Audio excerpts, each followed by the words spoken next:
A história de hoje é sobre Joana Kembeck, uma estudante de pedagogia da cidade de Governador Valadares. Era por volta de 22 horas quando Joana Kembeck saía da faculdade, uma noite de terça-feira do dia 27 de março desse mesmo ano de 2020. Joana Kembeck gastava 15 minutos da sua faculdade usando exatamente aquela moto que está ali atrás. Eu estou aqui na rua de Joana Kembeck, aqui no bairro Santa Rita, onde tudo aconteceu. Era noite de terça-feira, quando Joana Kembeck acabava de chegar em casa. Joana Kembeck mora, vou mostrar para vocês, aqui, ó. Mora exatamente aqui atrás de mim, aqui nesse portão aqui, ó. Nessa casa, nessa rua. Joana Kembeck, toda noite que chegava, parava a moto bem aqui onde ela está, descia da moto, abria o portão, entrava sempre apressada para poder descansar. Só que nessa noite de terça-feira, algo sairia do padrão de Joana Kembeck. Todos os dias ela parava a moto bem aqui, essa mesma moto, descia da moto, não guardava a moto, já ia direto para dentro de casa, dava um beijo em sua mãe, conversava um pouquinho com seus irmãos, ia para a cozinha, tomava o seu café. Depois de conversar mais um pouco, vinha, pegava a moto e guardava. Joana Kembeck tinha acabado de estacionar a moto quando, tá vendo um pé de ipê aqui atrás de mim? Essa árvore aqui? Algo sobrenatural aconteceu bem ali. Joana Kembeck, quando se direcionou a esse portão aqui, ó, para abrir ele, escutou um choro de uma criança de 5 anos. Já era torno de 10h30 quando Joana Kembeck chegou aqui exatamente nesse portão. E bem ali, ó, atrás, só via somente o detalhe da cabeça de uma criança com a mão no rosto chorando. Joana Kembeck ficou sem entender o porquê, né? 10h30 da noite, não tinha ninguém, e por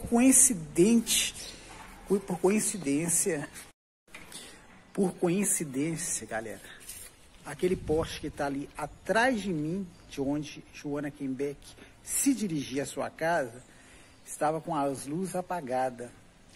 E o poste que está de trás do pé de ipê, onde a criança estava, que é aquele poste ali, naquela noite de terça-feira, as luzes estavam meio que apagando e acendendo. Joana Kembeck, intrigada com a situação daquela criança chorando, direcionou até o pé do ipê para poder perguntar o que havia se passado, cadê os pais dele e do caso.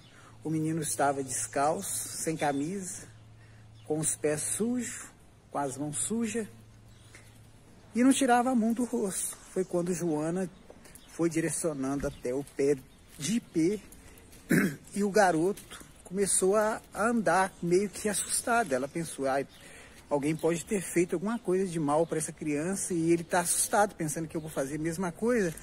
E ela ficou intrigada e começou a seguir o menino, querendo conversar com ele, para poder saber o que tinha acontecido, o que tinha se passado, se tinha acontecido alguma coisa. E cada vez que ela aproximava da criança, a criança, como se fosse mágica, diz ela, sempre estava à frente dela. Os passos que a criança dava eram passos de criança, era um passo pequeno, mas com uma espécie de mágica, de magia, a criança sempre conseguia estar à frente dela. Ela meio que assim, sem saber o que estava acontecendo, não correu. Caminhava, mas com passo de adulto, passos largos, mas a criança sempre estava chorando, com a mão no rosto. Tirava pouco, mas quando tirava, estava voltado em direção, né, do rio, que é lá para baixo lá. E ela não conseguia alcançar a criança. Eu tentei conversar com os moradores dessa casa, tá vendo que a luz está acesa.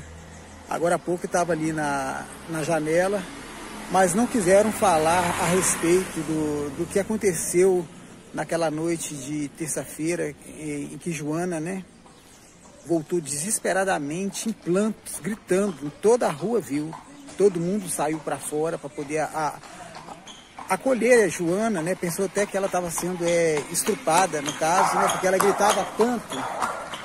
Acabou de passar uma charrete aqui. E por coincidência, o vizinho desse portão aqui, ó, foi quem trouxe água com açúcar para Joana. Joana estava desesperada, sem força nas pernas, caiu bem aqui perto de onde a criança foi encontrada por ela, enjoelhada, chorando aos prantos, histérica, por assim dizer.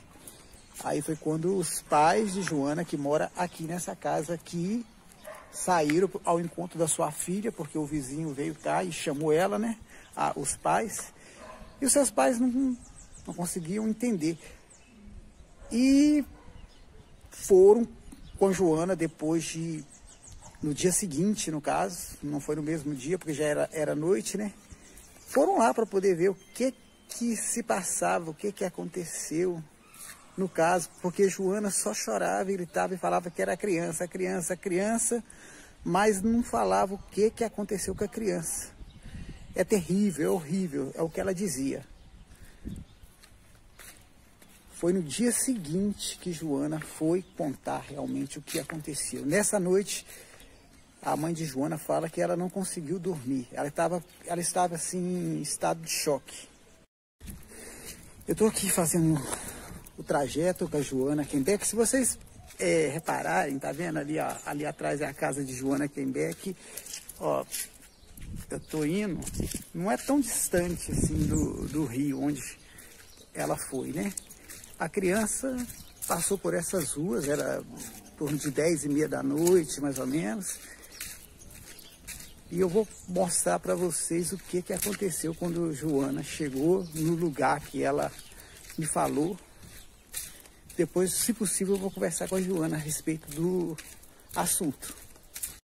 Como era noite, meio que esse arame que está aqui cercando aqui atrás, aqui, ó, meio que ele é meio invisível, porque ele é bem fininho. Aí a Joana começou a ir atrás da criança. A história de Joana Quembeck aconteceu no bairro Santa Rita de Governador Valadares. Se você está interessado na história completa de Joana Quembeck, compartilhe meu vídeo, siga minha página no YouTube, Parede Vermelha com Fernando Siqueira, deixe seu like e vamos que vamos, galera. Ó.